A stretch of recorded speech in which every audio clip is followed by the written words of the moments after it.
নমস্কার সম্মানীয় দর্শক মণ্ডলী এবং শিক্ষক সাথী।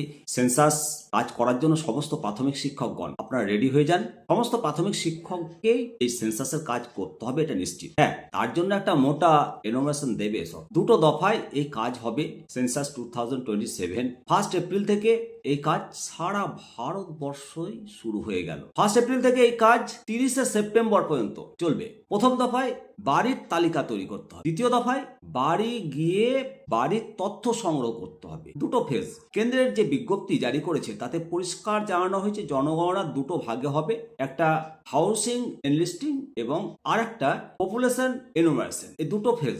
আপনারা যারা এর আগে সেন্সাস করেছেন আপনারা তো অভিজ্ঞ, অনেকে জানেন। নতুনদের জন্য অবশ্যই এই জিনিসটা অত্যন্ত অ্যাডভেঞ্চার। 2027 সালের যে সেন্সাস ভারতের এটা 16তম এবং স্বাধীনতার পর থেকে 8ম সেন্সাস। 1948 সালের সেন্সাস আইন এবং 1990 সালের সেন্সাস বিধি অনুযায়ী পুরো কর্মকাণ্ডটা চলবে গোটা দেশ জুড়ে। এই প্রথম গোটা দেশে সেন্সাস ডিজিটালি গণনা হবে। প্রথম দফায় আপনাকে বাড়ির তালিকা তৈরি করতে হবে, অর্থাৎ বাড়ি গুনতে হবে। আর দ্বিতীয় দফায় নাগরিকদের সংখ্যা গুনতে হবে এবং বাড়ির তথ্য আপনাকে ডিজিটাল করতে হবে। কেন্দ্র সরকার ইতিমধ্যে জানিয়ে দিয়েছে যে এপ্রিল থেকে সেপ্টেম্বর পর্যন্ত ফার্স্ট ফেজ এর কাজ চলবে, আর সেকেন্ড ফেজ জনগণনা শুরু হবে 2027 সালের এপ্রিল মাসে। এই পর্বে কত নাগরিক রয়েছে তার গণনা হবে। এখন প্রশ্ন উঠছে, এপ্রিল মাসে বাংলা সহ 5 রাজ্যে নির্বাচন হওয়ার কথা।